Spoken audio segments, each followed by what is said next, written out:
How do I look? Are we ready? Yeah, we're ready. Yep. Brush that beard again real quick. Braid it real quick. It's real quick like a Viking. One day he's going to braid this little parts of it.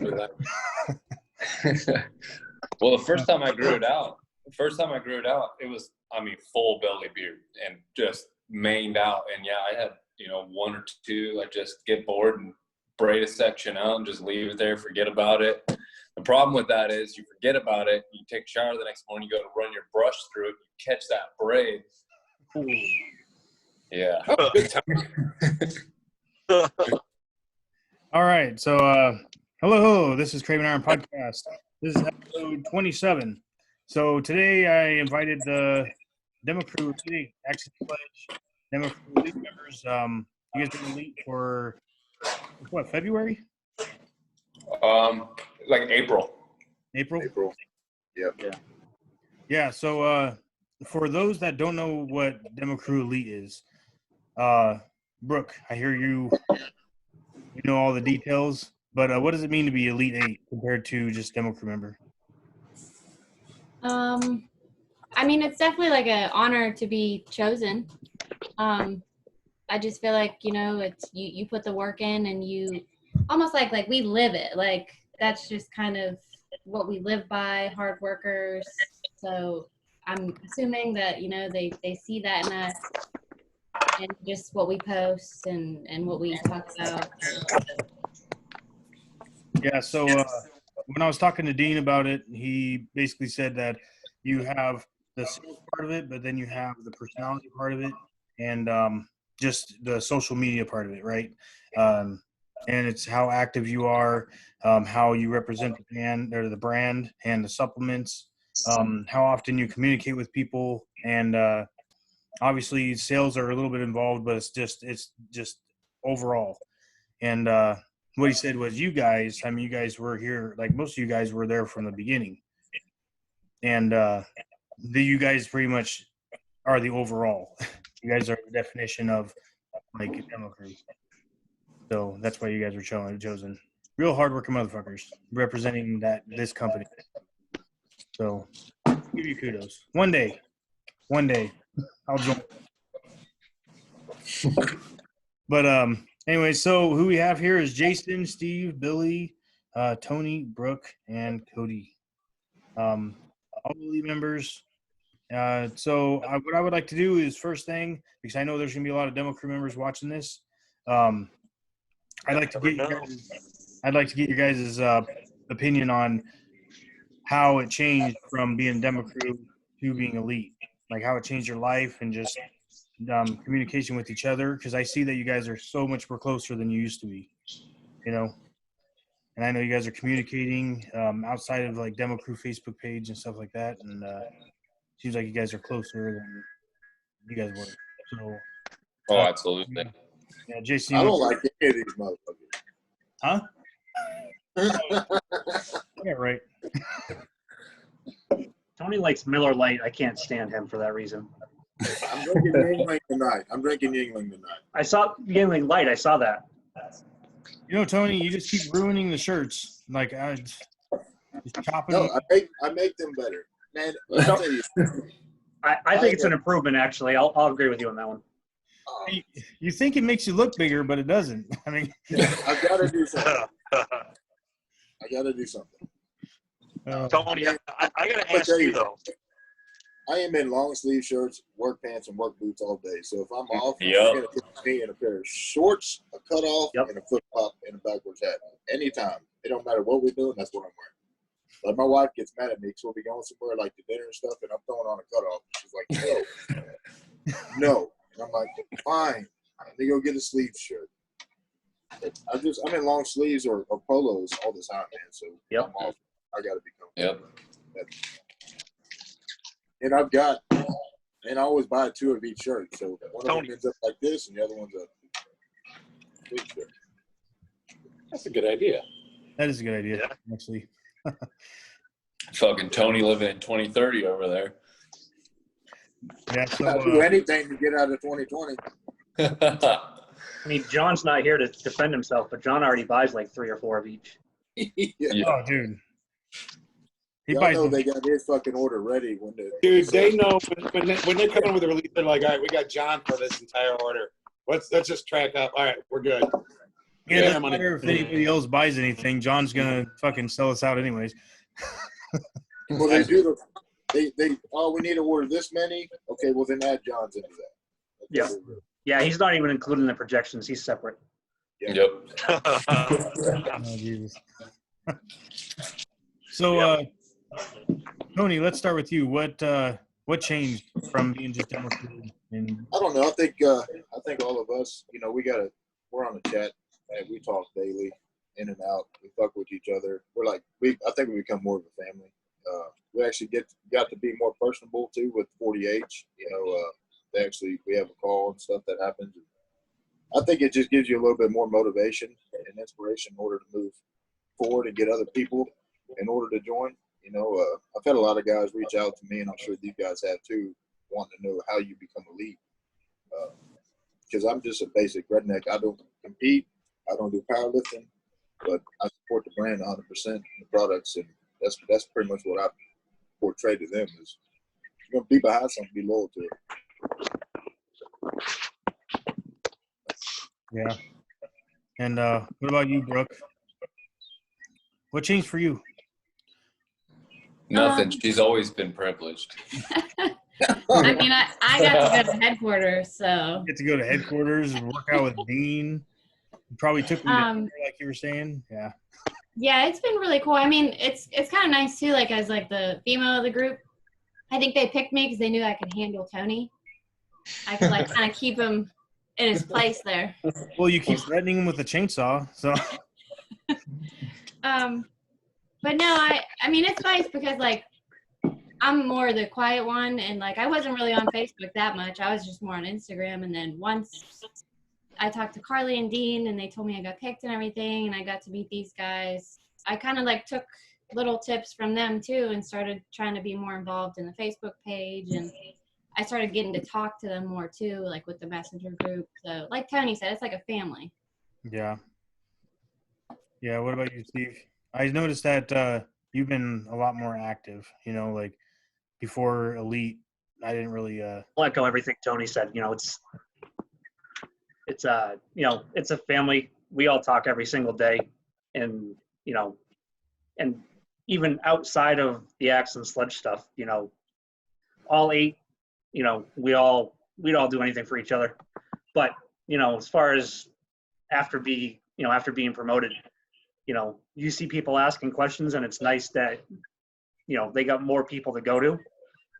Dean and Carly, I think it takes a little bit off of them. We can't answer everything, but we can do our best. I didn't know there was going to be this many burpees involved, though. I know that's probably why Drew's not here right now. Scared of the burpees. That's probably doing it. That's the only excuse not to be here, is all I'm going to tell him. Yeah, you better be doing burpees right now, you son of a bitch.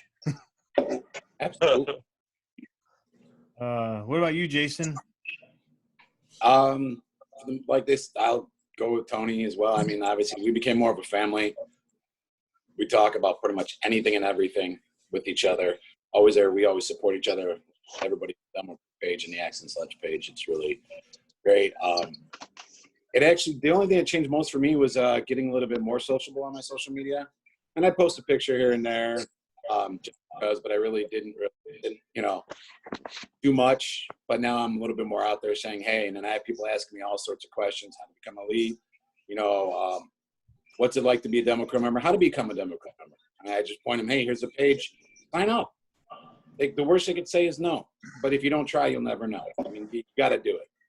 And I mean, Mike, just if you're on the Axe and Sledge page, you're on any bars, I mean, you see that we're all there for each other. No matter what, you're having a bad day, you're having a good day, you're having a great day, the shittiest day of your life, like Tony nearly cutting his arm off. I mean, we're all there, praying for you, making sure that everything's good. I mean, it's great to be able to go to other people than, your immediate family, where you have other friends out there, family that you consider that, you take a bullet for, or even a chainsaw. and just kind of sit there and say, hey, you know what, I have this shit day going on, and you got someone that's willing to bring a smile to their face by some weird, doing stupid shit. By the way, Brooke, I got to go to HQ too. Yeah. I'm never gonna hear There's that. Jason and there's Brooke. What about you, Cody? I mean, like they've all said, it definitely, we got into a family real quick with everybody talking every day from, it starts with good morning fam all the way up until we start dropping at night, all day long, just fucking with each other. But on top of that, just the exposure, being recognized as an elite member, people start to take you a little more seriously, start to take your content a little more seriously. They start to pay attention to you a little more. And really it's helped, not even just on my social media platforms, it's helped, my personal business grow as well. People are starting to understand that, we really live these brands and that I'm a guy to take, serious knowledge from. And with that, it's just been, business has been taking off. My pages have been, getting noticed more. Having all these guys and, Brooke and Carly and Dean and all the owners and everybody having our back, that's been huge for us as well. It gives us that everyday motivation to just, keep putting out our content.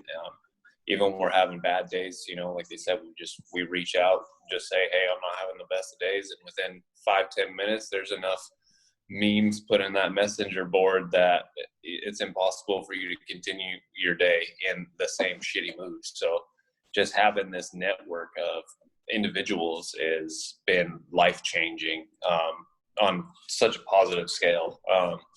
It's, taken me from having a dream of, creating a supplement business or creating a business revolved around fitness and making it a reality. And, I'm watching it unfold in front of me right now, and it's incredible. And I have everybody in this group and Axe and Sledge and, everybody to thank for that. So I just try to do my best every single day to represent that. And that's really what being an elite member for me has become.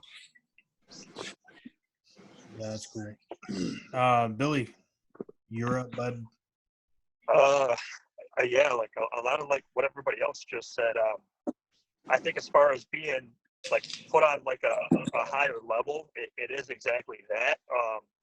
And it comes with perks, obviously, but I mean, I think I can speak for everybody when I say like the stuff that as far as perks go, like we would purchase things and still be doing things, still be active and doing all these things if we weren't, let's say, selected as elite, because that was one of the things, obviously, when the elite came out was, people became frustrated, or people were like, well, why me, and why not them, or vice versa. So I think all of us here would still be active and be passionate about the brands, American Made, All American Roughneck, obviously Axe and Sledge. And that's what they saw in us. Not that saying that you are not that person, because you've been doing stuff daily when you can. You're active. But just for me, it put me up, I think, on a level to where people are like mainly my clients, they say, we want to support you. Like, man, like you're always wearing All American Roughneck, you're always wearing Axe and Sledge, you're always using the products, and they want to support me rather than support like even like the gym owners where I hold my clients at. So like they can really see like the passion, like I think with all of us, the Elite Eight, and that's what I think drives. Not that it's a big thing, but that's what drives the sales. Like, I don't know about anybody else in the group, but like I've just been recently noticing like my numbers go up like daily, and I don't know who these people are. I don't know if they see my Instagram post, my Facebook post, because all of my stuff is public now. I don't know if it's from me being tagged and all the rest of the group's stuff, because I think that's really cool that we all do that. It makes the post and it makes our pages, like Cody was saying, it makes our content relevant. And that's what I think I put in the group a few days ago. I was talking about like someone's post being relevant or like irrelevant as like a joke. But yeah, it's just as far as like being put up on a level, that's really what it is. And I have different goals that I talk to Carly about and that I talk to Dean about. And I kind of keep them hush hush, but like I have different goals with the company, and only time will tell. But I like that we all keep each other uplifted, like Brooke said, like Cody said, like we've all said. You know, we're like a family, so I can just go on and on about what it is. To be honest, a lot of people. I'll just say this and I'll make it short. But a lot of people, we've talked about this in the group too. Like they don't think that social media is important, and Carly's even said this as well. Like you can do things and you can get the brands out without being on social media, but it actually can be very helpful as well. And that's kind of where I try to say to everybody else is like, it's actually helped me. So like kind of saying like, fuck everybody or like, fuck what people have to say. If you want to be social and be active, do it. Because had I been listening to other people, I don't think I would have been put up on a certain level if I would have just stopped. And it's happened. People have told me, you know, oh, you're on social media too much, you're on this and that too much, and so. Yeah, no, I totally get that. Just working where I work, I got a lot of coworkers that are like Facebook friends, or whatever. Because working in corrections, we're basically a family, going in there every fucking day with each other. But they're always telling me, "Oh yeah, I saw your workout video." And yeah, so might as well get naked and just or whatever. But then like a fucking week later, they're asking about. Ain't nothing wrong with your video, okay? It's a good time. Hey, that's what I'm saying. Brooke loves it.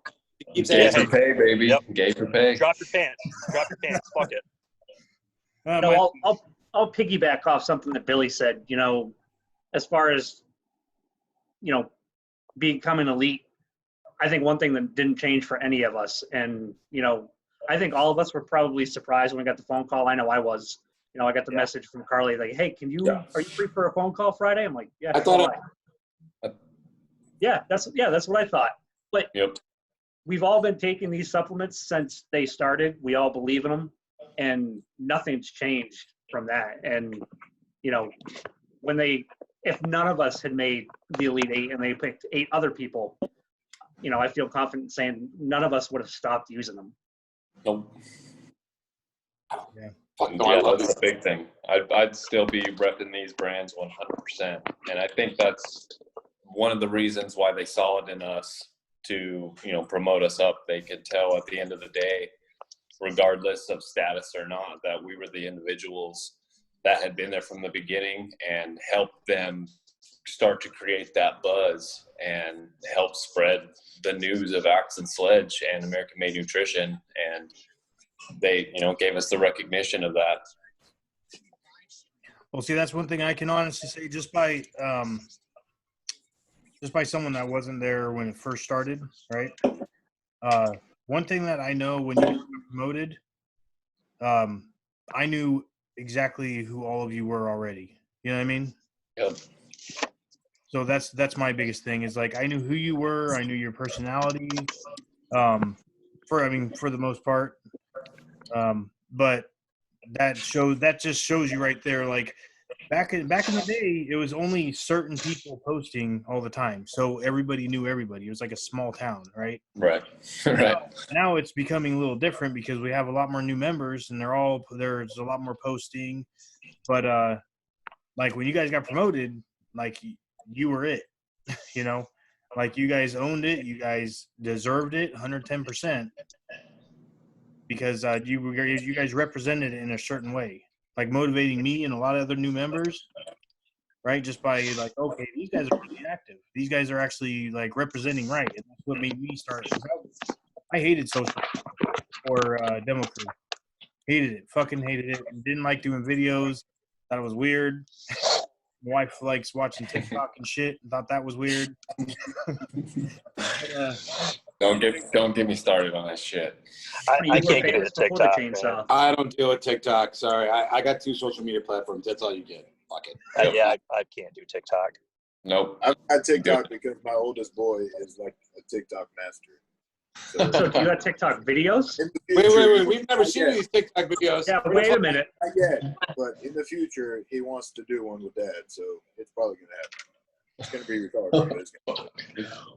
So my wife watches TikTok, right? She hasn't done any. Dean's TikToks crack me up. Yeah. It'll be the same way. I'll look retarded in the background while the kids are killing. That's what's going to happen. Dean's kill me, man. Every time they kill me. Just Dean's posts. If Dean's trying to be funny, it's fucking hilarious. Yep. You know what I mean, Yeah. 100%. and if he's trying to outdo you in eating food or having snacks, yeah, there's no competition. Sorry, Jason. I had 3 days of that man making fun of me because I was eating clean when I went out there. He's like, "Why are you eating clean?" I picked my diet 110. It Mike both busted my balls on the last day. I'm fine. I'll get the pain. He can bust your balls, but when I met him at the Houston Expo, he was eating chicken and asparagus out of a little plastic tray while we was bullshitting sitting there because he was prepping for it. I was like, what? That's what I was going to say. At that time, That's what I was going to say.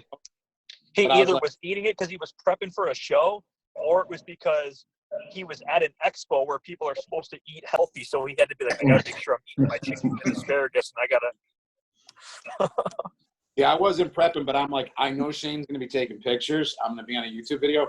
I want to look fucking good. So, yeah, I'm not going to be bloated at all. Sorry. Yeah, no, I'd have to agree with you on that one. And I'm sure they had a lot of good fucking food while you were up there. Oh, it was a good time. We took me to this one breakfast place. They had this. It smelled awesome. It was like this pumpkin pancake type plate. It's right not too far from the old warehouse. And it was like, and when I get the egg whites with the turkey bacon and yeah. And they were busting my balls the entire time. Like, you're going to eat anything crappy while you're here? Like, I got my reasons. Where'd you stay when you went up there? They give you a hotel room? Yeah, the Holiday Inn, not too far from the old Queen's floor. no, that's when I go to Florida. I think it was Moroville, right there. Oh, okay. Brooklyn, probably. The Holiday Inn up there on the hill, right by the old warehouse. Yeah, I'm guessing Monroeville. Yeah. Yeah. Yeah, you see, for my job, I used to go to Johnstown, America in Pennsylvania all the time. So I drove past that place, all those areas a lot, and I have seen, like I was telling Seth when I was up there, I have seen this place grow. And he looked at me like, what? I'm like, I used to go to Johnstown, right down the road. He's like, oh my God. I'm like, yeah. I'm like, this place had like nothing. Then donuts came here, this grew up, this grew up. He's like, wow. I'm like, yeah. He goes, you've been coming here for a while. I'm like, well, I am 44. So all of you guys got monikers, right? You guys gave each other monikers? Oh, yeah. We didn't really give them to us. I think they were given to us by others in the group. Yeah, that's fair. All right, so Jason, I believe you were what, Gramps? Gramps. As I'm the oldest member. Yeah, Cody's Aquatic King. It's Cody We all Aquatic. know why. The Aquatic King. We all know why you are. Yeah. The way on the fall pitch. It's not much, but it's honest work. You probably get a fuck ton of money though. There's a lot of crazy. This place isn't like a. There's no really. You have to be kind of wealthy to live at those places that he's building those pools. Yeah, I mean, no. I mean, we do cookie cutters as well as, we do everything in between. So, we do small basic pools all the way up to, I mean, you've seen them, giant 65-foot long infinity edge pools, and it's always just some guy trying to, show his neighbors that he's got more than they all do. Oh, damn. But I mean, it's insane down here. And Billy, what do they call you? Poppy GQ. And why is that? Poppy. I have no idea. You have no No, idea. Okay. Pull that picture up. because okay, so like back in like 2013, myself and my fiance now, one of our friends, called us up and was like, hey, we're kind of getting into like photography, and we're getting into like doing like fitness shoots and, like hip hop videos and whatever. So we are on the fitness side of things. And so we went in and we did some, like in front of like a white background, like some fitness style photography. Well, he told me to bring some blue jeans and like a button up and stuff like that. So I'm like, okay, I'm just listening. I'm like, all right, I guess I'll do that. So he takes pictures of me in like clothes that like you would see me wear, like out, you know what I mean? Like on a night out or whatever. So he posts a picture on his Facebook using me, because he's a photographer, and he puts Billy going GQ. So I don't know what we were talking about in the group that I told them that. And ever since I said that, I was posted on Facebook in a caption saying Billy going GQ, they called me GQ. Nobody even knew what GQ was at that time either. People were like, what's GQ? Wait, hold on. I know I really didn't know either. I guess it's some sort of magazine. Yeah. You know what? Didn't you take a picture? Man, I can't remember what the picture was, but it was like right when the GQ thing came out, and you were sitting there like on a chair, like on your deck or something like that. You were all hunched over, like with the hat on, and like some hair or something sticking out of your mouth, and you were saying like redneck GQ or some shit. I don't know what it was, but I was cracking. And then the poppy thing came from. So again, I buried myself in the messenger group. A random guy on Instagram replied to one of my pictures that I posted, and he called me Poppy. I'm not going to say what else he said, but he called me Poppy. Oh, okay. He decided to tell all of us that, which I don't know what you were thinking. Yeah. What the fuck? I don't know what I was thinking. Probably because I thought it was funny, and it's kind of messed up because my fiance calls me Poppy too. So, or she used to. She kind of like has gone away from that. But in the very beginning, it was like, well, I'm not really with a Mexican. I'm with a white boy. So. Hi, Poppy. So I basically buried myself twice in the Facebook Messenger, and that's how I got my nickname. So you dug your own grave on that one. Yeah. Yeah, both times, pretty much. I mean, I thought it was funny, so I still think it's funny. Yeah, the actual nickname came. Oh, look at this. Oh, look who decided to join the party. Fucking ZZ Top. Better late than never, I guess. Hey, man, I've been running all fucking day, man. You don't run. We went to Yeah, you don't Jack. do Hey, fuck you! I do cardio. It's just not very fast. So, He said, you don't fucking run. If I'm running, there's something fucking wrong. Like something's chasing me. So you probably should run. But we went to Jack's Fork River and floated up in Missouri. And we just got back today. And then I had to go get my daughter from my buddy's house to stay the night over there. So, yeah. Hey, man, don't make excuses. Just do better, bro. Oh, fuck. Can't get in on time. Get there when you can. We all decided you owe us burpees for being late. Who? And Brooke's going to make them up. Yeah. Oh. We already did our burpees. Now it's your turn. Yeah, I don't he believe wasn't recording yet, though, when they happened. I will tell you this. I haven't seen Steven do one set of burpees, nor have I seen Billy do any burpees. So I don't want to hear. That's not true. I've done at least one set. Hey, I've done a couple. Hey, I did like a set of like 3 different ones trying to play catch up. Okay. Yeah. Hey, just like Cody said, don't make excuses. Do better. I'm pretty sure Steve has done some. It's Billy that hasn't done. He's about to be Oh man. Oh, don't worry. We got something special for Poppy when we see him. I've been doing them. I just haven't been putting them on Instagram or nothing like that. Yeah, that's horseshit. Right. No proof. Me too. I've been doing them. Yeah, Cody's been doing them. They're in water, though, so, they're really easy. Yeah, Cody, where are you at? I don't know what you're talking about. I try uploading it, but for whatever reason, there's always a connection issue. And Won't it's the upload. Wi-Fi. It's the Wi-Fi. The Wi-Fi's fucked up. Fucking Wi-Fi. Fucking Wi-Fi. Hey, before John gets on, hold on a second. Before John gets on, what's John's nickname? I don't remember him having one. Oh, it's Mr. Elite. Yeah. Yeah. Oh, that's right. I tell you what. I tell you yeah. what, man. Hey. There was when I joined this group, there was 2 people that were here Oh, well, jump on. beforehand, and that was John and Justin Cohen. What was that? Those 2 guys from the fucking Yeah, beginning so time with the Action Sledge and All American Wrestling. Yep. They all over it. So Yeah. John's got to be like, yeah, Mr. Elite, OG, some shit. Yeah, they're talking shit about you, Yeah. right? Wasn't John the remember OG now, Elite? Yeah, I remember him being Mr. Elite. I remember. I thought he was the OG Elite just because we couldn't call him Mr. Elite. That made him sound too good.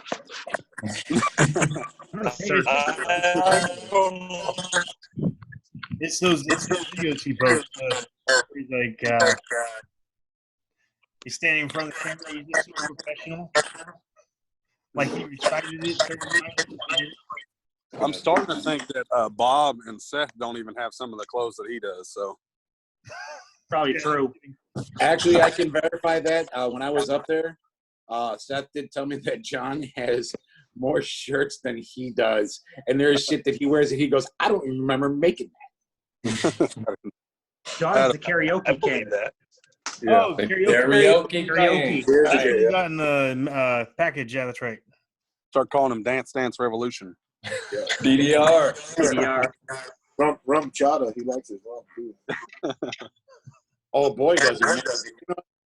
I'm glad I go to bed early before he styles that on a Saturday night.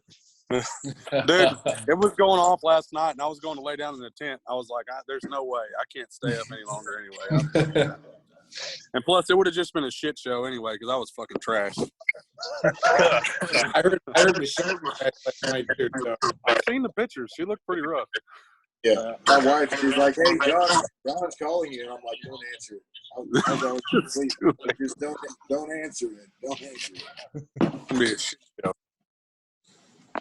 Oh God. Yeah, John's actually gonna get on. I told him you're all talking shit about him. Nah, we're not talking shit. We love John. Drew, we were talking shit on though. Yes. Talk shit about me. So hey, Drew, what's your? We're talking about monikers. What's your moniker? Moniker. What the fuck's a moniker? It's a Nickname. What's your nickname? nickname. Don't I ask him to type it. Yeah, exactly. It's probably just shit talking when it comes to my nickname, so I don't think it's. I don't really. You're like, You're the you got Crown King. He's the untypable, is what we need to call it. Untypable sounds perfect. Typo king. Captain For Typo. sure. What's that? Captain Typo. Oh yeah, something along those lines. Because I can't type for shit, y'all. It's ridiculous. Oh, we know. Pretty It much most pisses me off more than anything. Gets I it have right no is idea. Brooke. Do what? Brooke's the only one that gets it right all the time. I think she looks at it like 6 or 7 times before she sends it. We're just like, fuck it. Or Yeah, duck it. Go. Yeah. Always duck it. Yeah. Listen, if you can't figure out what I'm saying, it wouldn't work with it anyway. Most of the time, it's bullshit anyway, so it doesn't matter. Sadly, no matter how much we actually fuck up the typing difference, we all know what we're saying. Like, oh, okay, we get it. Yep. Brooke's the only one lost. Is that man language? Sorry, Brooke. There you go. Yeah, You I all have to know understand how to type. Dude, you take the lip. I think she has a job where she types though, so she probably just does it for her fucking. She don't do it on her phone. That's why. She's probably. Yes, She's I probably. know. It's almost like she just said that. Oh, did she? Here. Come on, Drew. Get your shit together. Oh man, I can't hear shit. There's 72 people talking.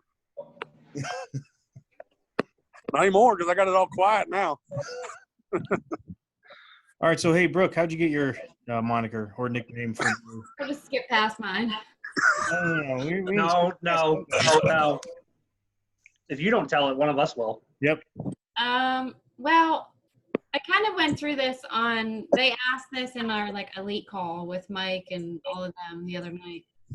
But I wear, like, I'll order the kids' clothes in the releases or like at From Anywhere because they're cheaper, and I'll just share them with my son because we're the same size.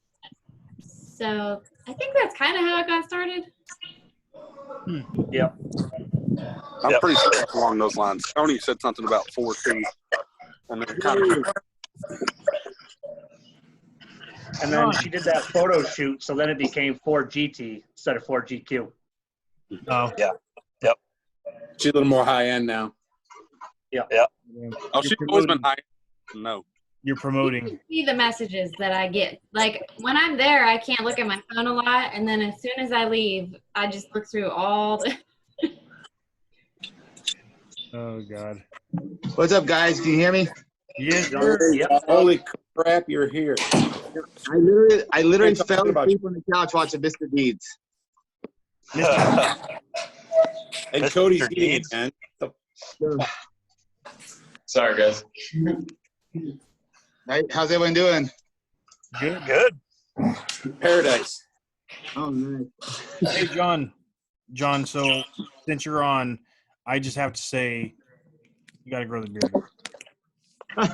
I've been telling him that for a long time. Bring the beard back. Bring the beard back. Bring the beard back. You guys are tired of me looking so young now, right? Yeah, you're making us all look bad. You look funny. You know, you never know you have a butt chin until you shave, right? Exactly. That's why I grow the soul patch to hide it. Oh God. Yeah, no. When you shaved, I'm like, It'll be back here soon. you shaved, and I'm like, is that an old photo, or did he actually do that? Well, this right here, Still looks different. I haven't seen The fuck did you do, Cody? Oh God. Getting too aggressive over there. You good, Cody? I'm good.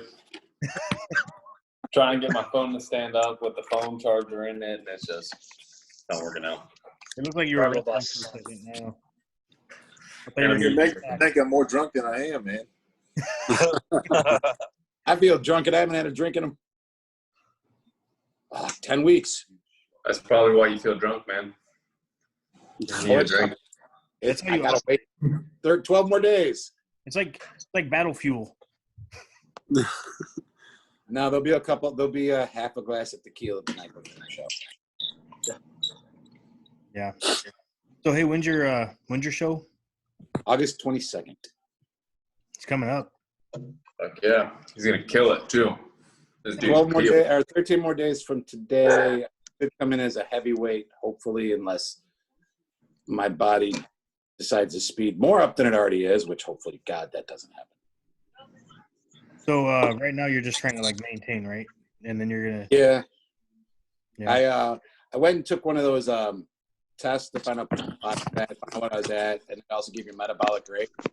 And I found out that my metabolic rate is pretty much right under where Bob's probably is right now. I'm in the top 5 percentile, which probably is not very, which was told was not very good for a bodybuilder because, well, that's why you burn weight really. So I was like, okay, great. So I got my coach looking at me like, how do we feed you but not smooth you out? How do we do this? How do we do that? So my diet. Well, I mean, you're pretty on point. I'm just saying.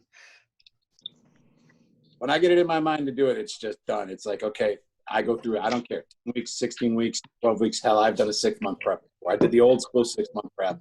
Ooh. Then I got with a new coach, and we only do 2-week pre, and then it's 10 weeks total. Like I said, we do the OCRs in between there during prep because it makes your body burn, and then it's just head on. This time it's been the weirdest one because normally you're trying to beat the clock to bring your body in the down. It's like I've already grown into where I need to be. Now it's time to keep myself as full as humanly possible and not make sure that weight drops below where we want it. It doesn't matter if I come in at a lower weight. He just doesn't want it that way because then all of a sudden, limits a lot of things. But if I look sliced and diced, I can care less. Well, good luck, man. I mean, I think you're gonna fucking kill it. I hope so. You've There's been a working big your ass old the 3.5 foot tall lion trophy that I'm looking for. Oh, It's what the overalls win. It's if you win the overall, you get a Heart of a Lion trophy, and it's the only other person. No, this is the second time the show's been up. My coach is the only on the first one. oh, What show? What show is it? It's a Chris Coleman in Wisconsin. Oh, okay. But you're trying to go to Master Nationals, right? Yeah, I got to qualify first. So when first or Okay. second in the open in order to qualify, that happens. Then yeah, I do. I'll run straight. I'll get a little bit off, and then I get to go. And I'm going to go to Masters National, see how I can stand up against all the big boys out there. Mhm. But I really regardless of what I do out there, I really want to win the overall here because, like I said, the first person to ever win the overall in this show was my coach. So I want to get the same trophy he has. And he told me today, the way I look, he's so confident, he's bringing his overall trophy with him up to that show. So we can take a picture together on stage with both of them. And I'm like, wouldn't that be interesting? Yep, pretty cool. that'd be sweet. I watched a podcast the other day with. He's a head judge in the NPC IFBB, but he's a Michigan promoter. He'll probably be on the panel at Master Nationals most likely. And is it your first national show? Yeah, I've been watching what they do because I didn't realize I had a friend that just went to the Tampa show, so I watched it live. I've never seen a pro show, so I never seen a pro. You know, when you're going to be a pro, so I didn't know what it was like. And he's like, "You need to watch this," so I did. I didn't realize you go on for seconds, do a quick posing routine. They don't tell you what to do. Then you come back to do your mandatories, and then you got a night show. I'm like, holy balls! I'll send you the link to the podcast.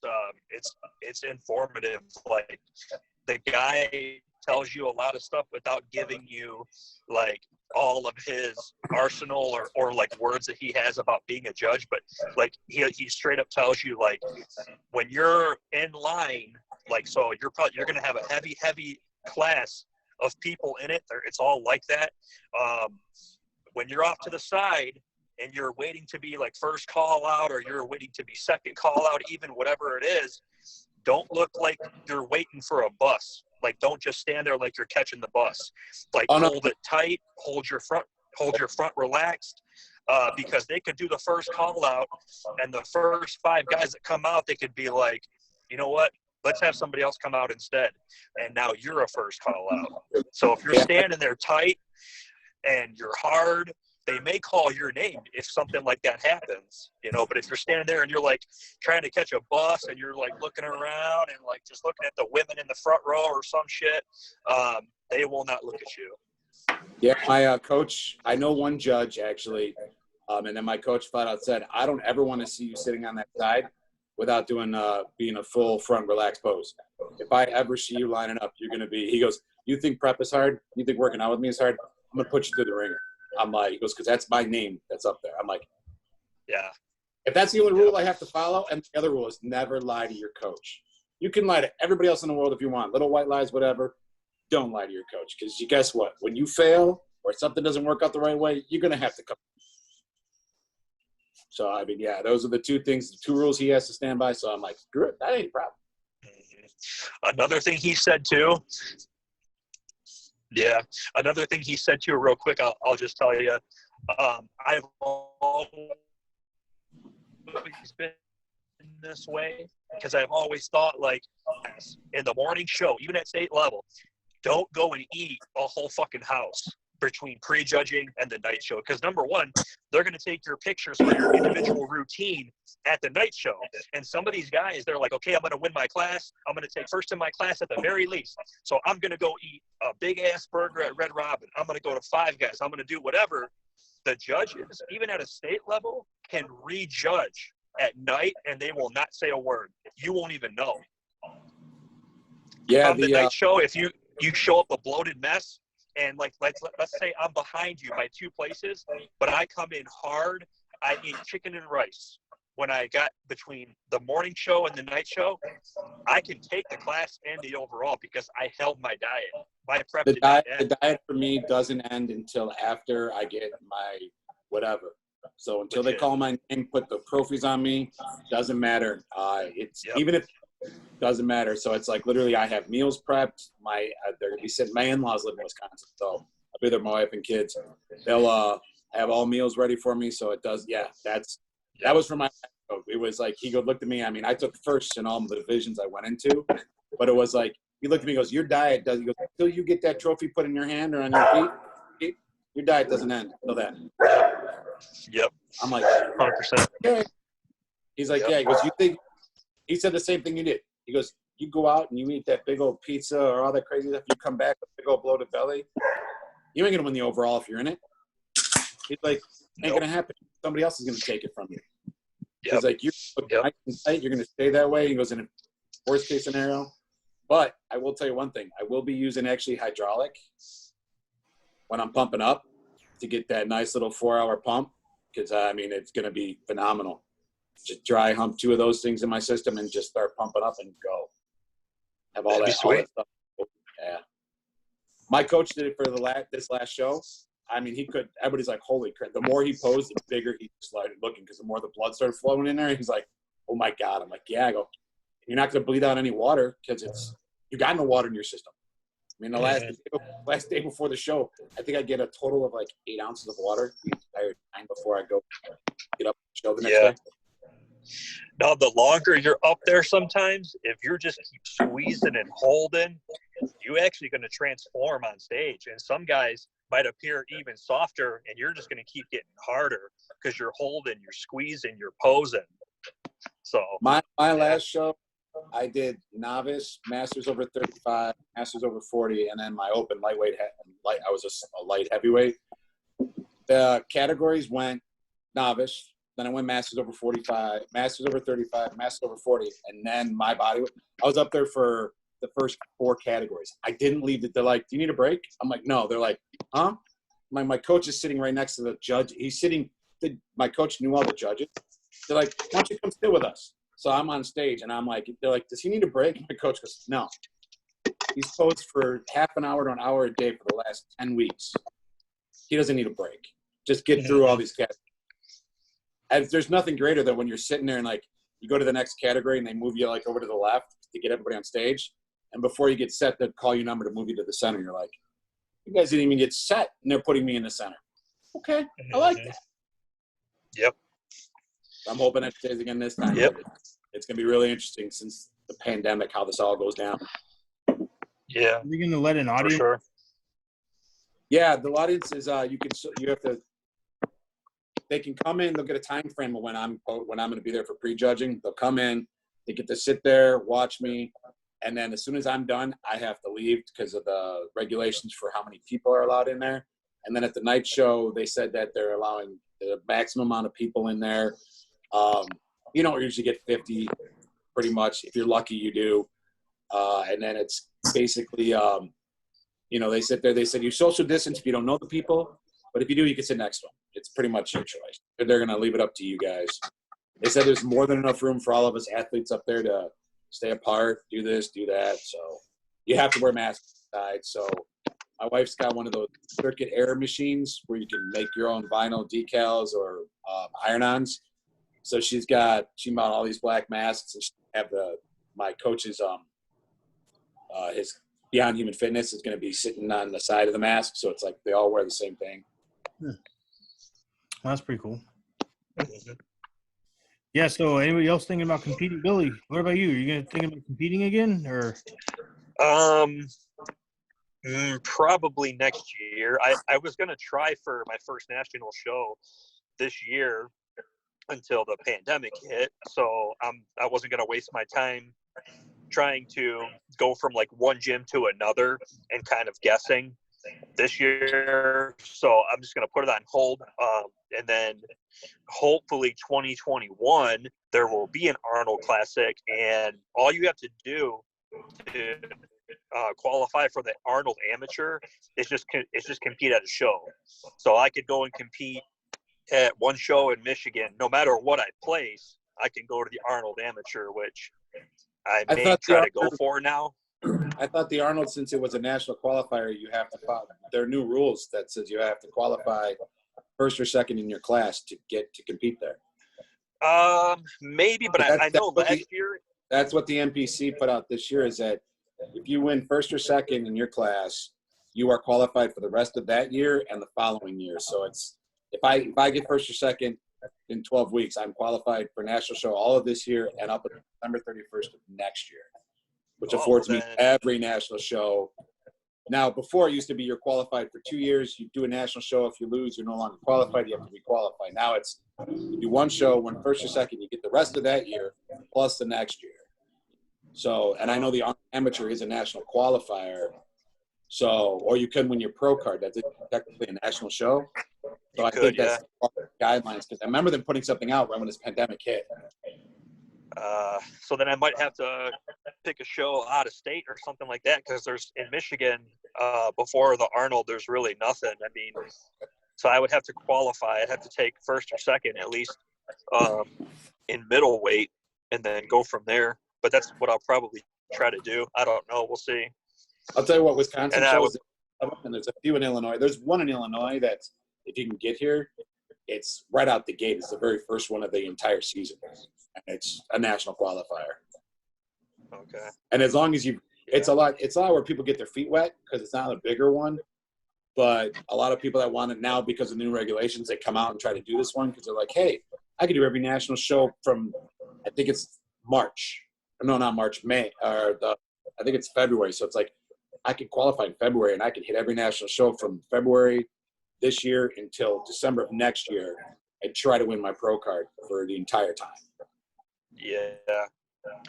Yeah. So I don't know. I know I need to get on a national stage because next year will be 10 years competing. Skipping 2015 and then this year it would be 10 years next year competing. So I'm still going to count it anyways because even if I'm not on stage, I don't really stop training. Like I don't just like say, okay, I'm not going to compete this year, so I'm just going to work out. I still have a plan when I go in. It's still like off season.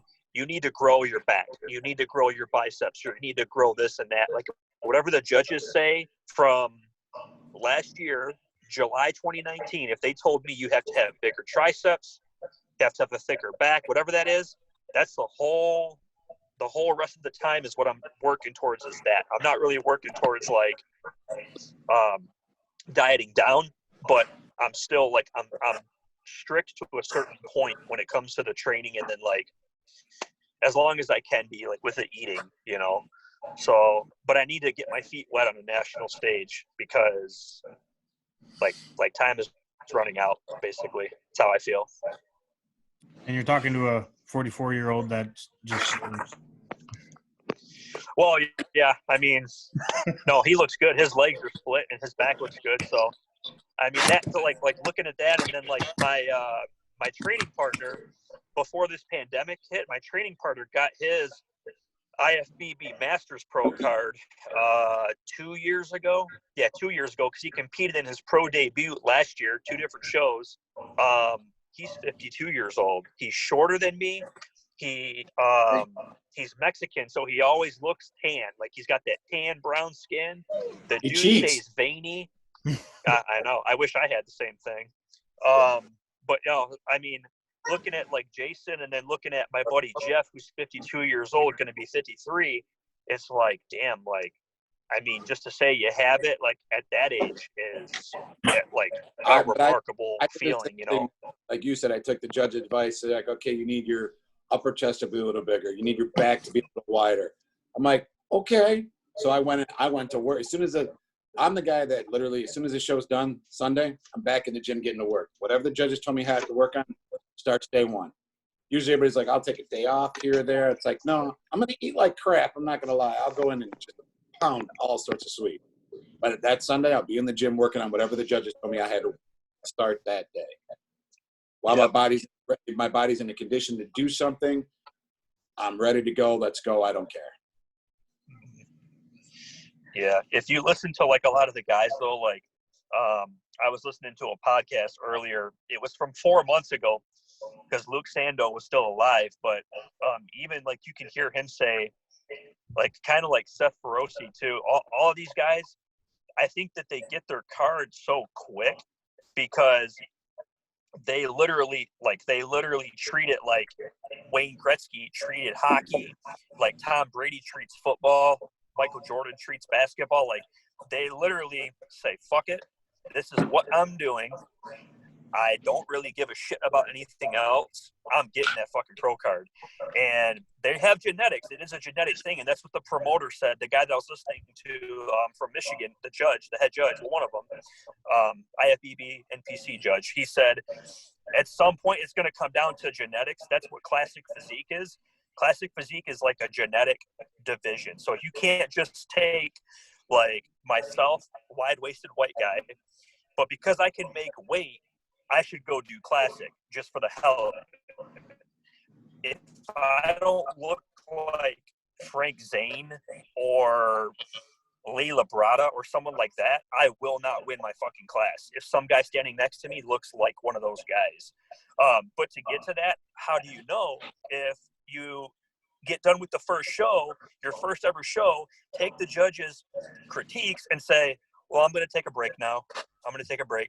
And then when I decide to start up again in like 2 or 3 months, it's back again on the grind. These guys never took a break. I don't think Branch Warren ever took a break until he retired. Jay Cutler, Phil Heath, none of these guys took a break unless they were injured badly, like badly injured. And even then, Luke Sando said that he worked around his injuries. So I guess, I mean, it's you're not going to run out of time. I mean, you can't put a timestamp on it. I mean, it could take 10 years or more, but I don't know. I feel like I need to do it soon. So, Brooke's mentioning burpees. No burpees. I'm in a car. Yeah, so I think she just scared Drew. Oh, no, he's back. You can't do He doesn't know he's muted, though. Drew, you're There muted. you go. Geez, old people in technology. Y'all give me a second here. All right? Just trying to help. I've done all burpees, man. What are you talking about? I ain't scared of no damn burpee. He has done all of them. He has. Yeah. Yeah, there's a couple of you that haven't done any. I've at least done a couple. Yeah. I didn't like I've done a couple. Like I didn't Cody. like old 25, 20 push-ups for 30 fucking days shit. Man, at least the burpee thing is once a week, not fucking every day. So That was Great rough. idea, Drew. Huh? That's a great idea. what? Can I sell my burpees? Does that work? Listen, I don't give a shit. If you want me to record burpees every day, that's fine too. I'm just saying. I just, for some reason, I just couldn't get down on the push-ups. All right, leave me alone. No, I can't. Look what you started. Look what you did. She's not creative enough to come up with burpees for every day, so I ain't worried about it. Dude, don't. You're just going to antagonize her. I know, you're just instigating the situation. It's not going to work out. It's not going to I'm work not doing burpees every day anyway, so I don't give a fuck. I saw a backflip into a burpee the other day, but I can't do it. So you're good.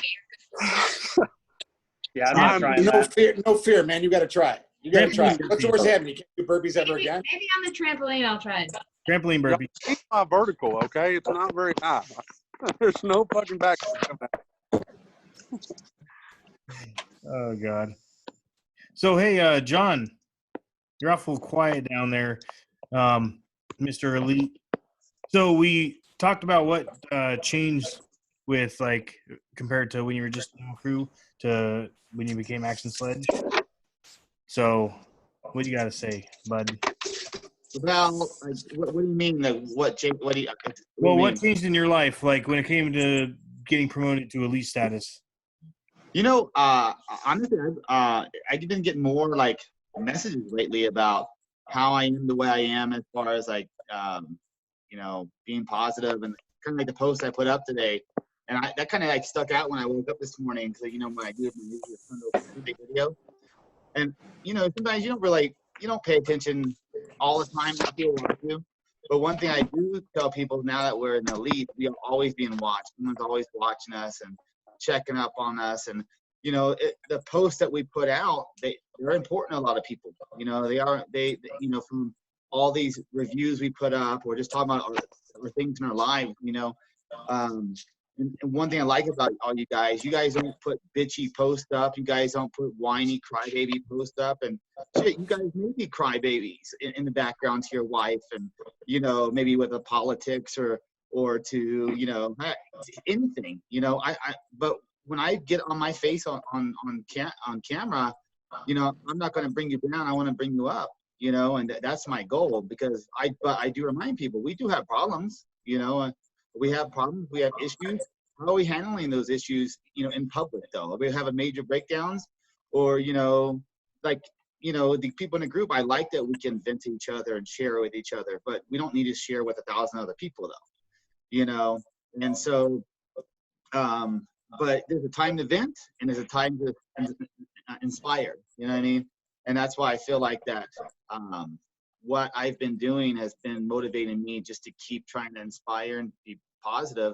And that's why I've been getting these messages. How are you doing it? How are you doing? And honestly, I honestly tell them, I said, my life's not perfect. You know, I had a breakdown the other day about losing my mom. You know, I was literally at the house, and, you know, I had a breakdown, just looking across the street and realizing I can't talk to my mom anymore, you know, and I can't call her. I can't reach out to her. And, you know, and Michelle had to watch me go through a breakdown that literally lasted all the way to work, you know, and, you know, and, but then I have to go back and go, how is my breakdown helping anybody else around me, you know?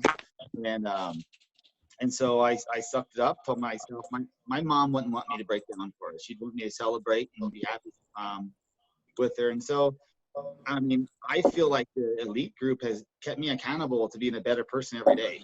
You know, you know, when we're kind of under a magnifying glass, and it forces you to be accountable for your actions, and that's what I like about the group. Yeah. What about you, Drew? I mean, I noticed that you've been more social with, like, social media. Yeah, I've tried to step it up a little bit. You know, Bisbee called us out. I'm not even going to go into that. Sorry. Anyway. No, I'll try to do a little bit better, you know. I don't think I've changed, though, really. I think I've posted a little bit more is really all I've done. Because, hell, I don't feel like I belong anyway. So, like, I don't feel like I did anything special to even get that in the first place. I don't know. I try to be humble with everything. You know, I always feel like anything could be taken from you tomorrow. So I'm like, man, I'm just happy to be here, and I'm going to just keep doing what I'm doing. And I'm not sure what I did to even be a part of this in the first place, but I'm like forever grateful. Like I can never ask for anything. You know what I mean? I'd never ask for anything. So I can't even be, it's just humbling to me, like to just even be a part of it. You know what I mean? So and with anything, nothing's really changed. You know, I've always tried to answer everybody that messages me or whatever, and with the truth, and that may not, some people may not like that, but you know, whatever. One thing that has changed too with my social media, I try not to go and troll anybody anymore, because before we were elite and people were on there talking shit, I was the first one real quick, even typoed the shit. It was terrible. Like, didn't make any sense, but I was trying to defend anybody that somebody was talking shit about. So, but now I'm like, man, I better not do that. I'm gonna hold back, and I don't want to get Carly mad at us. Like 4Q in the arsenal. Do what? Oh, boogers? Yeah. I was pissed, okay? My fingers were not moving as fast as my brain.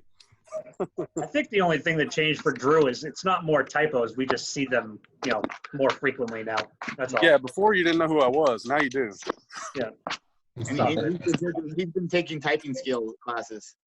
Hey, I have I wanted to know, hey, who's this third grader trolling me? Exactly. I should be 3T. Oh, God. He has a spell check turned on now. Yeah, even the spell check tells me to go fuck off, so I don't know. Yeah, spell check and correct you. You know you have a problem. Yeah, I don't know what the blue line is either. I don't know what that's about. I think it's just like I have no fucking clue. That's like Your grammar sucks. So it says your sentence is not grammatically correct. I learned that. I'm a fucker. It's like, I'm not even going to try. That's what that line means. Exactly. I give up is that line. Oh, God. Hey, so, Tony, we were talking the other day. You said you were going to switch to powerlifting? That's the consensus right now. I've started to change my lifts up instead of doing higher reps on every other week. I'm starting to do heavier weight, shorter reps. My arm isn't. I'd have to have reconstructive surgery on my left arm in order for me to get on stage. So switch it up and hit some power. Yeah. Yeah, no, well, I recently went to the doctors, if you guys didn't see my post, or the hospital, I guess, for my heart issues. So, which I had a couple follow-up appointments, and I have to talk to the doctor tomorrow. He wants to see me, so I'll find out more about it. But so he told me I can continue my workouts. He said my workouts are probably keeping my heart strong, so continue to work out. So I tell him, oh, okay, so work out or die. So basically what I've been doing.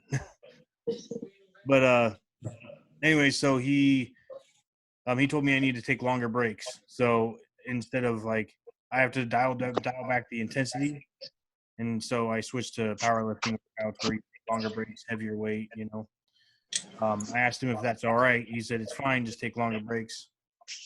Because if I continue with the intensity and like the high stem pre-workouts and shit, like seventh gear when I'm working out or whatever, then either my heart can stop or I can just.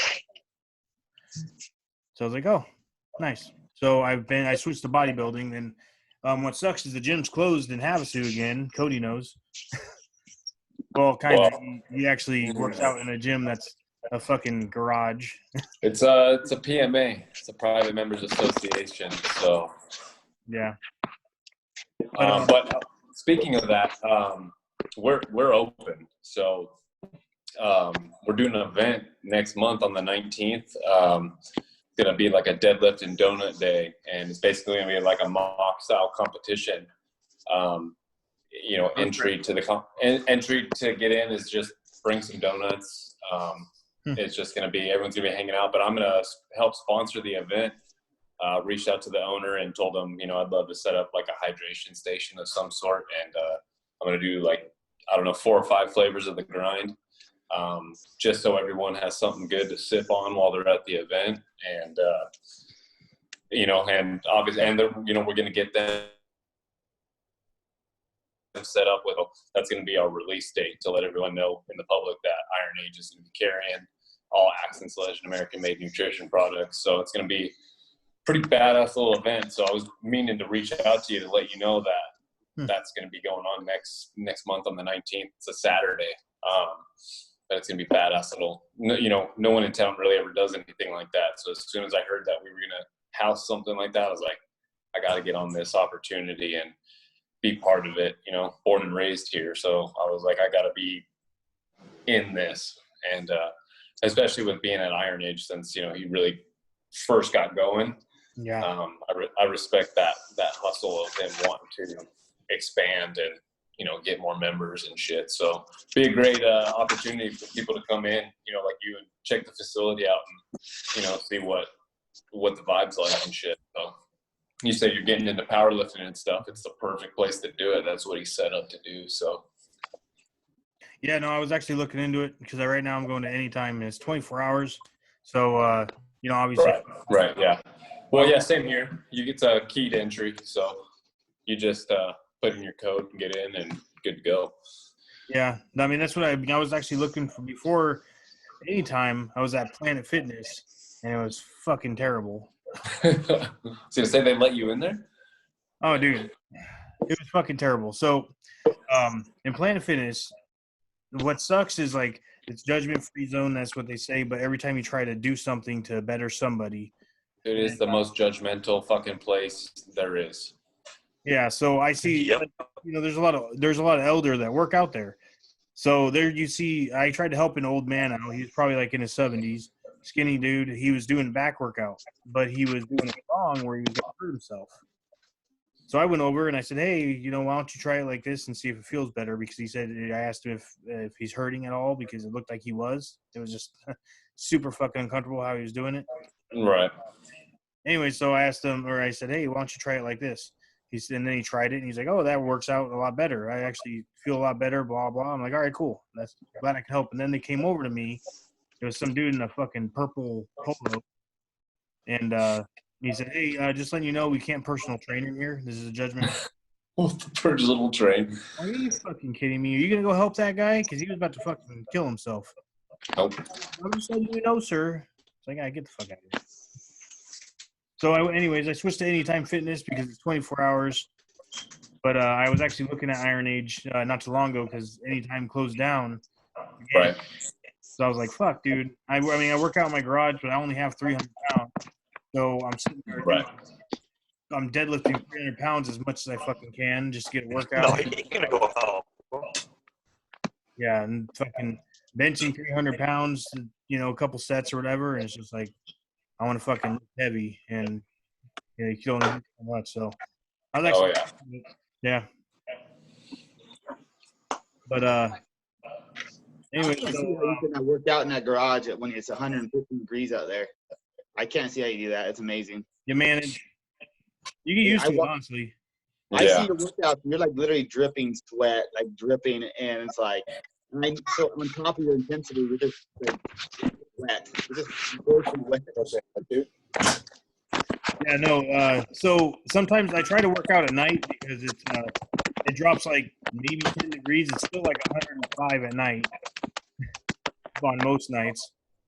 But I try to work out at night, like at 10 o'clock at night to maybe midnight. And, yeah, so it drops, but it's still fucking 105. And what sucks, the worst part about it, not the heat, but the worst part about it is when you're grabbing the bars. And I'm not one to wear gloves because I feel like I'm not a bitch. But I mean, when you grab those bars and it's burning your hands because it's so fucking hot in the garage, it's like, fuck, man. I don't have AC in my garage. I just have a garage fan, you know. But I mean, you know, you just manage. But after you use the bars a little bit, after your hands are, you know, melted off and you know, just kind of numb, then it doesn't affect you. Actually, I think it improves your grip. So I didn't think about that. The hot bar you have to grab. I didn't think about that at all. That's the worst part. The heat you deal with, you get used to it. And plus you get a good sweat on, you know, it makes you feel like you're working harder than you are. Yep. Oh yeah, it's that time of year right now where literally if you don't have a pair of gloves on outside, like when I'm at work, as soon as it hits at least 8 a.m., if you don't have a pair of gloves on, you literally can't fucking pick up anything without burning the shit out of your hands. I mean, my bullet level, my tape measure, fuck, dude, you pick up a Sharpie at noon and that fucking thing will burn a hole in your hand, man. It is insane down here. Especially if I'm working on the river or something, you know, you look at the forecast like, oh, it's 115 today, and you're like, bullshit. You look at the thermometer on the person's back porch and it says 127, and you're like, yeah, that feels more fucking accurate. Yeah, no, we actually hit what it was. It was record heat. It was like 129, I think. Oh yeah, last week. Yeah. You know what? When it said that, I was like, you know what? I gotta go check this out. So I went outside and I'm like, that's not too bad. Then the wind started blowing and it's like this fucking heater just dude, it literally feels like a fucking flamethrower. It's fucking terrible. The wind's the worst part. Like you can stand the heat, you know, especially if you live here. But it's just when that wind smacks you in the fucking face. And we get a lot of the summer wind too. Like we'll just have days upon days, 3 or 4 days at a time where it's just blowing 17 to 25 consistent miles an hour. And when you get that hot heat air just blowing at you, it literally feels like a dragon just blowing fire at you all day long. Yeah, so I can't even imagine. Like, so there was a tornado right up the road, well, like an hour north. And I can't even imagine how that was because it's just when the wind blows, it's just fucking hot and sticky. I can't even imagine if that happened. And yeah, well, and they said if we didn't have the mountain coverage that we do, that we would be more susceptible to tornadoes and twisters because of that exact reason, because of the cold front, warm fronts meeting the way that they do around here. And I mean, we still do have quite a bit, always touching down on the 40 right there outside of Havasu and Kingman and Bullhead. I mean, for years, I've been driving to Vegas and seen one touchdown in that area, and you're like, is that what I fucking think it is? And you're like, oh shit, all right, this drive just got a little more interesting. Yeah, I've been I went to Phoenix, and I saw this little dirt devil, and it ended up being huge, and it took this tin roof off of someone's little like tough shed outside. It's like, oh goddamn. Wasn't so tough. Nope. So Cody, have you ever thought about you were talking about competing in our podcast? You ever thought about trying that or what? Well, I mean, I did try that one show, years ago. I think it was 2016. And I immediately, upon arriving to the show, I knew that I was making a mistake. I just, I was one of those people who I had to have an excuse of why I was working out. It was more of just, I didn't really want to compete. It was more of everyone else around me was, oh, this is what you got to do. If you're in the gym working out, aren't you training to compete in the show or something? I got there, and it was, I was 175 pounds, and I've literally never seen people at 175 pounds as jacked as these fucking dudes were, and just peeled, So I ended up being that guy who was, when you see him, like, who the fuck let this guy in here? Like, this guy, this is the asshole who's not taking it seriously, who just showed up. That was me. And, I was like, I don't want to, so it kind of detoured me away from it. I mean, I love watching it, and I'm a big supporter of it, obviously. So for me, it's like, I still train as if I was going to compete. Maybe not at the, insane prep level, but I like to, look good naked, as we say. But I like to keep myself, like that stage ready almost state where I'm just, where people question it. Like, are you training for a show? And it's like, well, no, but thank you, So, I mean, maybe one day, but I would have to be out of construction. They would have to be like like Billy was saying earlier, and Jason, it'd have to be a 100% thing. I couldn't try to prep and be in construction and be outside sweating the way that I am every day and be able to maintain. It's hard enough as it is already trying to do it with my own personal goals. So it would have to be something, years down the road, maybe when, my business is successful and self-sustaining, where I can take the time to put my full time and energy into prepping for a show. Other than that, I don't really think I have any business trying to get up there to do that and, taking away a spot that someone else might have been able to sign up for the show. So. Well, I'll definitely tell you that this year's been a better year for prep for me, because usually everybody knows I travel for a living. So when I'm on the road, it's really hard because, you go to work for, like you said, 12, 15 hours, and then it's like, I got to go to the gym. I haven't eaten all day. I still got to go work out and still do all this. And then, oh, crap, I'm low on calories. I need this. This year's been better because obviously stuck at home. All the shops are closed for visitations. I can't go nowhere. So it's kind of like, okay, well, now I've been able to put serious effort into it, which is why I've been able to do what I've been able to do. Thank God. Yeah, hey, Tony, I'm surprised you've been still, like, full force traveling for work, all that shit during this whole time. You're on mute, Tony. Oops. Boomer. It's been back and forth. There have been parameters where they wouldn't let us travel for a while, and then they let us go. Luckily, Missouri has never been a hot spot, but some of my guys haven't been able to go home on the regular from up here because we can't travel to hot spot and back to work. So Yeah. Just like Texas is a hot spot again. A couple of my guys live in Texas. We got an email Friday late. I need to read tomorrow morning about limiting travel again to like Texas and Louisiana and things like that. So I might have to break some news to a few of my guys on Monday that, hey, you can't go home this month because hotspots are back up. And if you do, you got to quarantine for 2 weeks and all this bullshit. But I've been very fortunate. You know, I had the 5 weeks at home due to COVID and all that shit. I've been able to work, and they've kept me on the payroll regardless. They take care of us in a good sense. But being away from the family, you know, some of these guys, not here, but a couple of our other projects, some of the guys ain't been home in like 18 weeks. So it's terrorizing to them and their families. But at least we're working, because I know I get phone calls every day right now. And construction people looking for jobs. We don't hire and fire no more. I work for an engineering company, so we don't direct hire. We manage the work. So I try to pass them along as best I can, but there's a lot of people that are working. So. Yeah. So, Brooke, how was it working out with Dean, huh?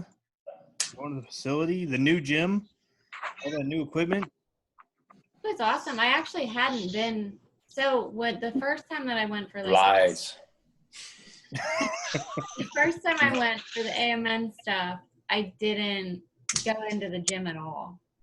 And then the second time when Dean was there, we actually got the workout in. So that was my first time actually like being in it. I'd seen pictures of it, like we all had from like little previews, but it's coming along. They still had pieces that weren't put together, so but only a couple. So it was pretty much done. It's real nice. And Seth was actually in there finishing his workout when me and Dean were getting ready to go in. So I made sure I made a comment about like the straight dumbbells, how nice they were. Oh yeah, the 80. Yeah. He's really proud of his 80s. He's just a jag-off. Yeah. Did you fuck him up or what? We actually did like a real light workout. It wasn't anything crazy. Yeah. Man, I would have fucked him up just for the purpose. No, we kept like, it was just like I don't know when it's coming out, but it was just like an Instagram IGTV one, like a quick little thing. Oh yeah. Sweet. Yeah. They couldn't give her too much TV time, or they'd have to give her a bigger paycheck. So. Yeah. Yep. No, I did ask Carly about that though, like because you know when Dean will do his videos like at his own gym or whatever gym he goes to in Orlando, he doesn't have Jay or Shane obviously him. So I was kind of asking her, like, you know, because you, Cody, like you're cool with it, obviously. You're cutting out pretty good, Billy. Is it just me? She's cool with it, but like I would want to start like filming my own workouts and put them on my own YouTube channel. Hold on, let me see. Hold on a second. All right.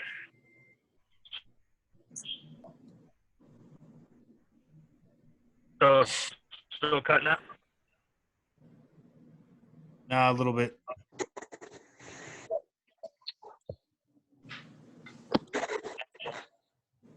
Okay. Can you hear me now? Yep, better. Okay. All right, so what are you saying? Better now?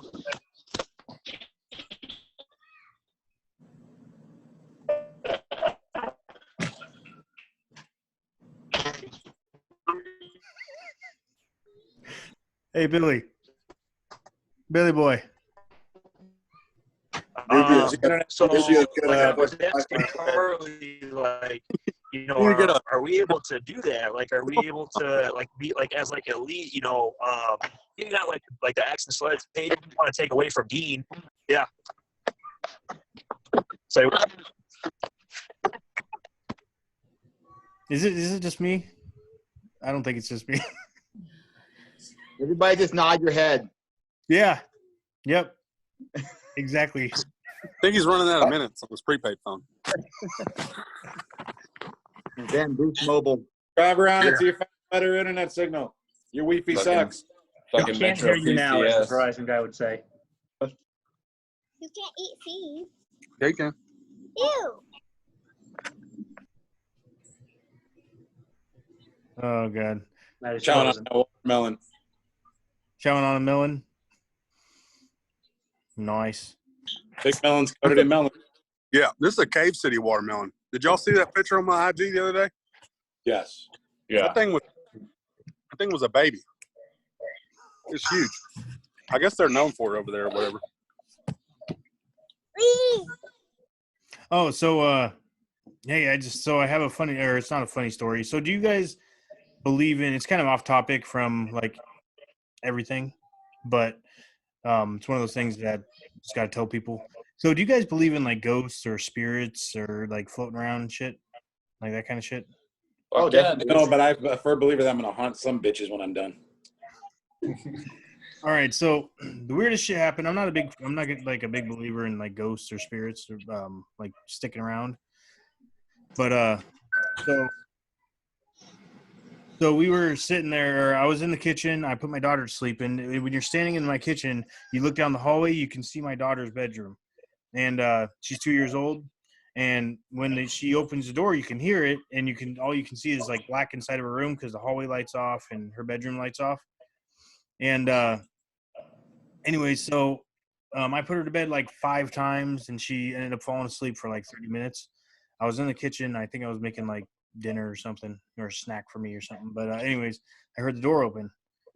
So I'm like, okay. I look down the hallway, and all you can see is her door. You can't see inside the full hallway because it's kind of at an angle. But you see the door cracked, and I don't see her. But so I'm thinking, okay, well, she's going to be coming in. She's going to be coming like any second. So I'm sitting there waiting, nothing. Waited like 2 minutes, maybe 3 minutes, nothing. So I go down there, and the door's still cracked open. So when I get to the hallway, the door slams shut. So I'm like, huh. And I'm thinking maybe she saw me and she ran to her bed and laid back down, right?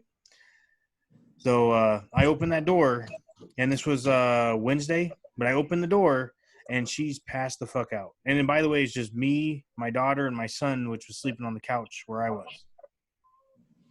But she's passed the fuck out, and she's been passed out for like 30 minutes. And yeah, so I was like, what the fuck? Thinking someone was in the house, you know? And yeah, like there's no way she opened the fucking door and slammed it or whatever.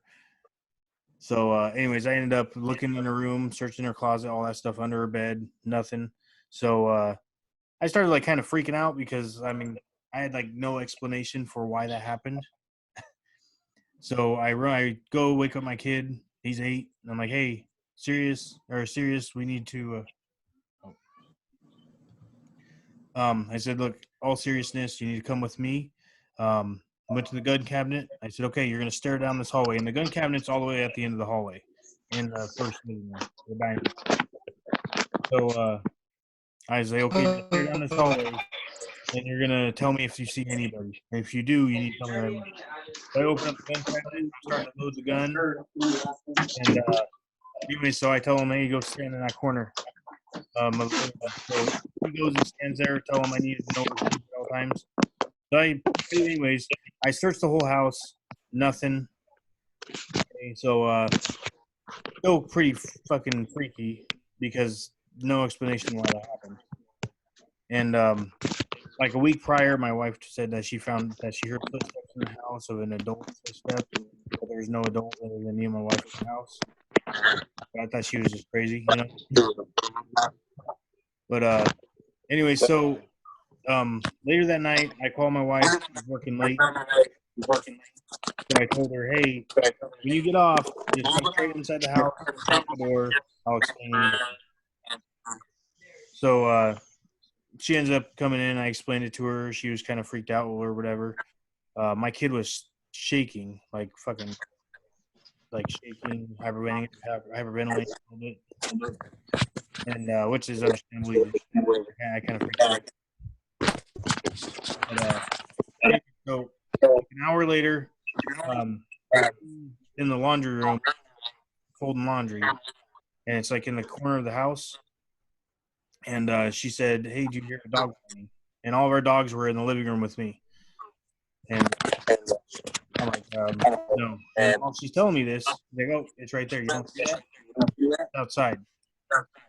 And I tell her, no, I think just we're kind of freaked out tonight, and I think you're hearing shit. So she was she's like, "Oh, maybe you're right." So a little bit later, maybe like 10, 15 minutes later, I go take a shit, and we have like a little man, toilet where it has its own little room inside the bathroom. So I'm sitting in there, no phone, just in my own, in my own thoughts. And so I hear a dog whining outside. So I'm like, what the fuck? So I was like, I don't, it wasn't too distinct, but then I heard it again, super fucking distinct, in outside corner of the house. So I, clean up and go outside or go out there and tell the wife, yeah, so I heard the dog. And she's like, yeah, I'm not crazy. I was like, yeah, nope. So I grab the shotgun. I'm like, I'm gonna go check it out. I go out there, and it's like 2 a.m. now. But go out there, and that corner of the house. So that corner of the house where we heard the dog whine, I found this fucking stuffed animal dog. We didn't own it. Didn't fucking buy it. Nothing. It was old and beat up. Yeah, stuffed animal fucking dog. I took a picture of it, and let's see if you guys can see it. But freakiest fucking thing. And I left it because I was like, hey, maybe it's fucking possessed. I don't know. I'm not touching it. So I ended up coming back inside, and the wife's like, hey, did you get rid of it? I was like, fuck no. I'm not touching that thing. So she orders me to go get rid of it. So I go out there, and she follows me, and I pick that fucking thing up, and she's like, hey, does it make any noise? So I'm like, let's see. So I squeeze the stomach, and it makes this fucking lullaby, like child singing a lullaby noise. And I'm like, what the fuck? So freaking the fuck out. I was like, what the fuck is going on? Let's see if you get. Yeah. Dang. Fucking creepiest fucking thing. Just beat up old dog that I've never owned. Sitting right on the corner of the house where we heard the dog whining. Jeez. Yeah, so I ended up grabbing the fucking thing. I went down the road, and Cody, you probably know where the Havasu Cliffs are. Okay, well, that's where I live, right up the road from that. So I walked all the way down there, and I fucking tossed it over. And I was like, get the fuck out of here. But, yeah, so it's the freakiest fucking thing. And, the next night went out there. Because, you see those fucking movies, and you try to get rid of the stupid-ass doll, and then it just comes right back. So I went out there the next night thinking that I was going to be there, freaking myself out. Yeah, I wasn't there, but thank you. Can you guys hear me now? Yeah. Okay. I don't know what. We could. Now we can't.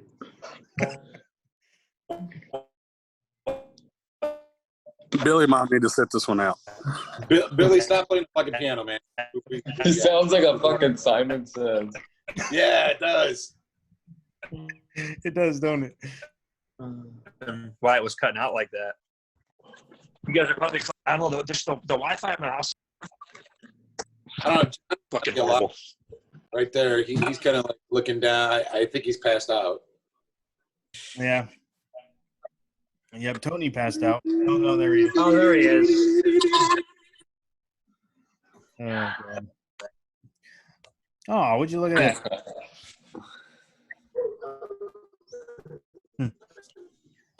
But yeah, so anyways, guys, it was nice having you on. I think it's getting pretty late, and I think Brooke needs to hit the gym, right? No, she needs to stay home so she can get from a 4T to a 3T. You probably has to go work out with like Mike and Pat and Seth and Bob and all them or something. More and shit. Yeah. Thanks for the invite. Jesus. The elitist of the elite. She's got more photo shoots to do. Oh, hey, Brooke, doing the podcast too. I like your shirt. Thanks. Good choice. Yeah. I knew. Well, who said it? Jason, was it you? Said somebody's gonna wear the same shirt in this? No, it was Steve. Yeah, I said I was surprised none of us were. I didn't realize that. I can't see most of Brooks, so. Well, you gotta like widen the lens. She's like a small child. So that's because she's 4T. That's why. I don't have my booster seat. Get on a pillow. Tony's got it. Yeah, he's good. There I am. Tony teaching him. Oh God. Brooke was that size like last week. Hey Tony, when you're done with his clothes, send him over to Brooke. She'll take it. Yeah. You don't have to send him to Goodwill. They're gonna be hand-me-ups instead of hand-me-downs.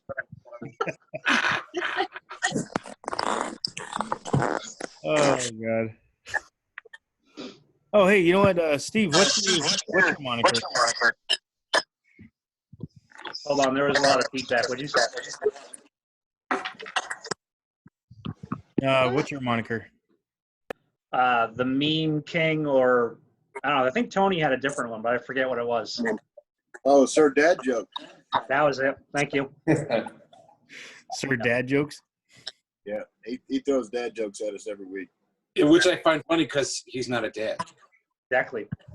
So apparently he's hiding something from anybody in his life. He's probably got a few love children there. How you know? That you know of. Yeah, I don't know. As much as you got those dad jokes during, you probably have a few, just not telling nobody. Hey, did that Teddy Bear Tony thing stick? No. Damn it. Well, now. He's redneck Phil, what he is. No, I was trying to get a stick. I tried, Tony. I'll never let the fuck. Oh God, he's like, oh, he just teddy beared me. Oh God. But all right, guys. So it was nice having you on. Do you have anything to say for the demo crew members that are going to be watching? Hopefully everybody enjoyed watching us, and we're a bunch of people with that are normal and like to laugh and joke, and we're approachable, and you can talk to us and ask us about anything. Absolutely. I'd say keep doing what you're doing. Just be yourself. Yep. Yeah. Let's have like resting bitch face, but we're still good guys. Yep. We come Stay from all consistent. no matter what you want. Tony looks mean, but he won't mind. Oh, hey, and who do you think is the most popular elite member? That's 4T all the way. Brooke, Yeah. 100%. I'd say HQ. I would say Brooke. Yep. No, Yeah, that's gonna be John. I say it's between actually Brooke and Tony. Tony's that guy that people love everything he does, and I tell you what, when you can get your arm halfway cut off and come back, super strong again, I mean, people love that. Yeah. I mean, Tony's the only one that's Facebook friends with Seth, so. Yeah, and Seth sent him that request. So That's right. Yep. Oh, It's damn. because we were both retarded at the same time. That's all it boils down to. Hey, and you I've got done myself the least favorite. Yeah, but both of my arms are the same size, so. Well, my left one that I almost cut off is bigger than both your arms. So it's okay. I think one of your arms is more like her leg. Yeah. I won't get into it. I've got a strong arm now. Don't worry, I called it something else in our chat, but it's a strong arm. I got a strong hand. We're good. Tony, will you play with your shake weight again? It got out of control, man. Tug toner, not the fake It one. literally, Tug toner now. it literally looks like I've been in quarantine for fucking 8 weeks. Oh, that meme with was Like it Quagmire. Quagmire? Yeah. Yeah, he's turned sideways, and he's like, "Oh yeah, you know, you got to go that way," and his arms just massive. It's fucking retarded. Like, it's still as strong as my right arm. It just does not look like it. You can see how it's coming back, though. You can tell you've been doing your job and taking care of it, and it's feeling pretty good. No, it's actually sustained quite a bit, more than I thought it was going to through all this. I'm actually happy with it. Just like, what the fuck? It is what it is. I'm alive. Hey, Tony, I'll tell you right now, it's never going to be the same. Even if it's the same size, like, you'll never see it as the same size. Like when I did my finger. I'll see it. That's as far as the set goes. Yeah. Crazy. It's nuts, man. No, it's still small, but yeah, I can see what you're saying. It's a badass story, though. Yeah, how'd you get that scar? I tried to cut my arm off with a chainsaw while juggling. Exactly. Oh shit. I had a guy at work ask me last week. We had a new contractor coming on, and I had my arm leaned up against the wall, and I was talking to him, and he's like, "So, off topic, but what the hell happened to your arm?"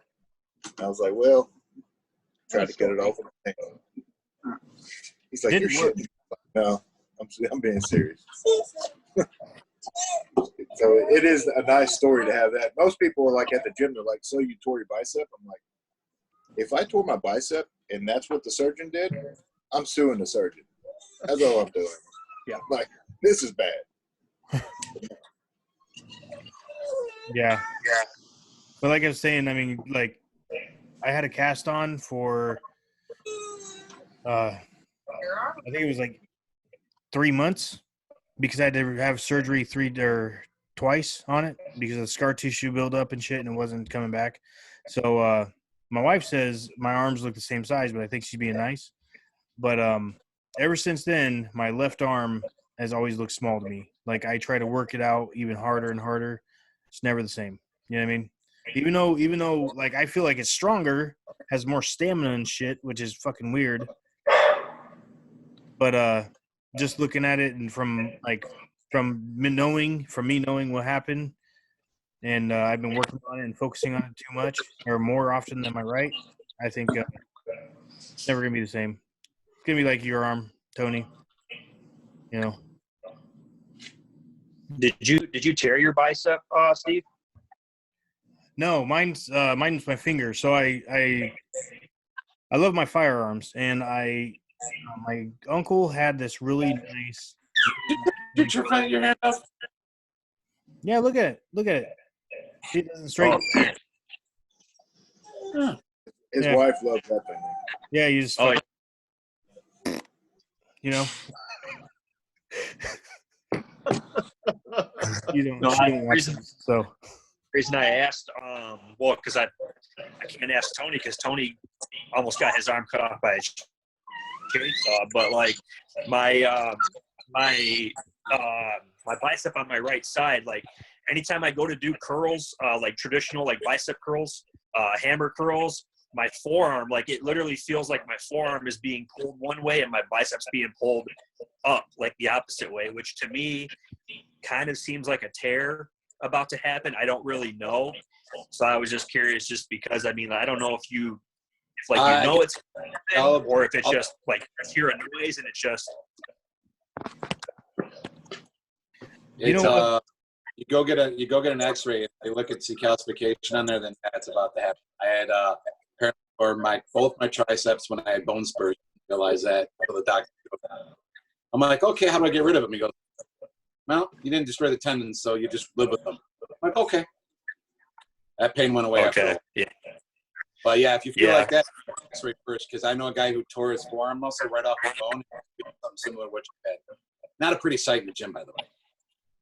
I would, no, it's weird. Like, it happens on a day where, like, if I'm going like push pull, like, but I'm going push pull in my workouts. So like to make my arms grow, I'm hitting them twice a week, but I'm going chest, full blown chest workout, biceps at the end. And this is on like a day where I have not touched my biceps. I have not used my forearms really hardly. I mean, maybe for like a heavy bench press or something like that. But I feel it like just when I go down and get a long stretch in my curls on my right side, I can just feel like my forearm being pulled one way and my bicep being pulled another way. And it's like not a good feeling. Like it's almost like, okay, if I go and do like a work set on, let's say, like easy bar curls or barbell curls, that thing's gonna fucking tear. That's how I feel basically. Go get it checked. Yeah, I would get it checked. And, you know, one thing that worked for me, so I have like the same thing. Well, I used to, but I thought it was weird, and I didn't think of that actually, Jason. Which is, you know, because I'm going to the doctors now, I might as well get it checked too. So that's good. If they see calcification on there, they're like, hey, see this? It looks really weird on an X-ray. You're like, what's that? Oh, that means you tore it and it's calcified. What does that mean? That means you tore it and it could get worse. Okay. How much worse? So like kind of like what Dr. Frisk was telling Seth, maybe like that he like lightly tore his bicep, but kind of like worked through it, sort of thing. I have one like right here, and I have one right up here, and I'm like, okay, well, we'll wait to see what. Nothing I can do about it until it either completely snaps or goes worse. But it's been my monitor it. Well, one thing I get to compare scars with Tony because I have one that goes all the way around my section, all the way to the back. Because I get the question whenever I take it off, you're Photoshopped. I'm like, no, I'm not. You have no belly button. I'm like, it was removed when 4 inches of skin was taken off from me. And they're like, huh? I'm like, yeah. I was cut in half and then put back together. Mm-hmm. you were too tall. You were too tall. And you were trying to shrink. Yeah. No, it was literally 4 inches of skin all the way around. You didn't ask them to relocate it? To where? Oh, there's ways. There's places. Damn it, I didn't think of that. I could have been the porn star. Damn it. Like, look at that. Look at that guy right there. Yeah, you see a belly button there? Hold on, let me show you what they did with this. Bonk. But no, you do it on a daily basis? So hey, Billy, what works for me, like with that, I had it, is that CBD muscle rub. Okay. Like every day after arm day, I would just rub it on there wherever it hurt. And I mean, you do it like for a couple days, and it just kind of, I mean, it helped me. I don't know if it was like or anything, but it's same with tennis elbow. You get that fucking tennis elbow shit. That helped. I haven't had it in a little while. It works wonders. Yeah. I don't know. It like comes and goes.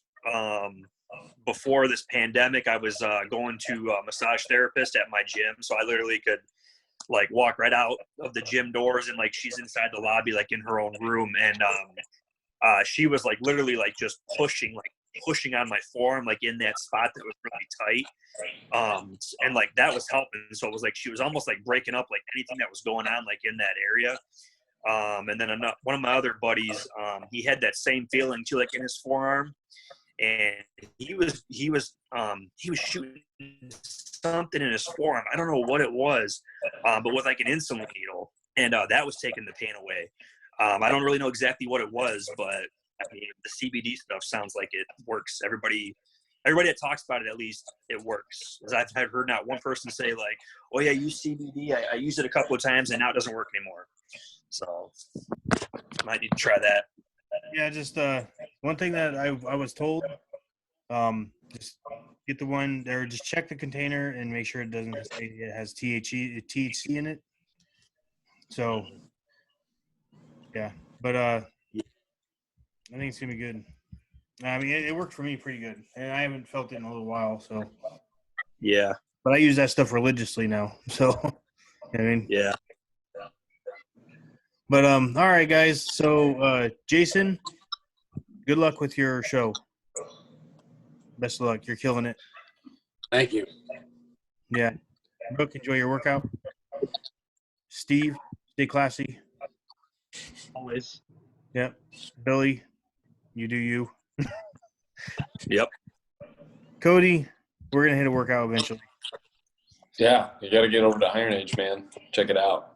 Yeah. Tony, yeah, just be careful, bud. You only live once. YOLO. That's not true. That's You only not die true. once. Yeah, you live every day, man. You only die once. Well, Tony's kind of pushing it. I don't know. I'm on He's number an 8. exception. He's an exception to the rule. Tony hates death every day. Oh God. John. Yeah, keep the motivation going, brother. It's keep those videos going. I like it. I think you think it.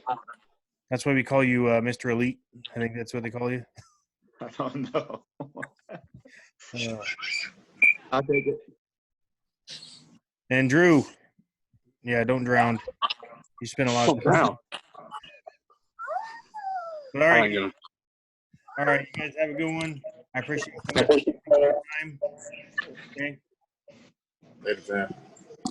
All right. Demo crew salute. Demo crew salute. There it is. Hashtag. Hashtag.